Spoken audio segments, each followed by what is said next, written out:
مودی کی فضائی بھارتی حکومت نے مقبوضہ جموں و کشمیر میں جینے کے حق سمیت تمام بنیادی انسانی حقوق غصب کر لیے ہیں۔ بھارت نے کشمیری عوام کے لیے ان کے اپنے ہی وطن کو ایک زندہ جہنم میں تبدیل کر دیا ہے۔ دنیا کی نام نہاد سب سے بڑی جمہوریت لوگوں کے جمہوری حقوق سے انکار کر رہی ہے۔ خصوصاً 5 اگست 2019 کے غیر قانونی یک طرفہ اقدامات نے بھارت کے جمہوری ملک ہونے کی کلئی کھول کے رکھ دی۔ کشمیریوں کے جمہوری حقوق کو کچلنے کے لیے بھارتی حکومت طاقت کا وحشیانہ استعمال کرتی ہے۔ بھارت نے کشمیریوں کو اپنے سیاسی مستقبل کے خود تعین کے جمہوری حق خود ارادیت سے محروم رکھ کر خود کو ایک شرمناک جمہوریت ثابت کیا ہے۔ مقبوضہ کشمیر میں بھارتی فوجی روز ہی نوجوانوں کو جعلی مقابلوں میں قتل کر رہے ہیں اور قابض بھارتی فوجیوں کی یہ سفاکیت اور درندگی بھارت کی نام نہاد جمہوریت کا اصل چہرہ ہے۔ بھارت کشمیریوں کے تمام بنیادی حقوق سے محروم کر کے بین الاقوامی قوانین اور معاہدوں کی خلاف ورزی کا مرتکب ہے۔ کشمیریوں کے حق خود ارادیت سے انکار اقوام متحدہ کے چارٹر کی بھی خلاف ورزی ہے۔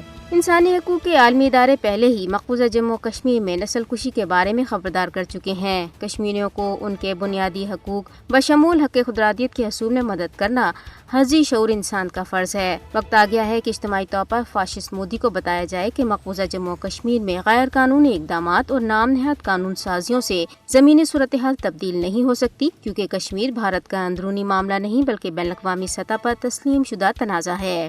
کل جماعتی حریت کانفرنس نے کہا ہے کہ بی جے پی حکومت نے اپنی فوج اور پولیس کے ذریعے کشمیر کے مظلوم عوام کے خلاف جنگ چھیڑ رکھی ہے تاکہ انہیں بھارت کی غلامی پر راضی کیا جا سکے۔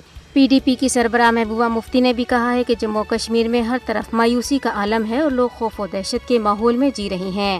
حال ہی میں سجان برکاتی کی اہلیہ کی گرفتاری کا حوالہ دیتے ہوئے انہوں نے کہا ہے کہ کسی بھی ثبوت اور شنوائی کے بغیر لوگوں کو گرفتار کر کے جیل بھیج دیا جاتا ہے۔ کشمیری خوف و جبر کی زد میں ہیں۔ داعش بھارتی فوجوں نے پونچھ اور راجوری اضلاع کے مختلف علاقوں میں تلاشی کی کارروائیاں کی۔ بھارتی پولیس نے شوپیاں سے 1 جبکہ ضلع بارہمولہ سے 3 نوجوانوں کو مجاہدین کے ساتھی قرار دے کر گرفتار بھی کیا۔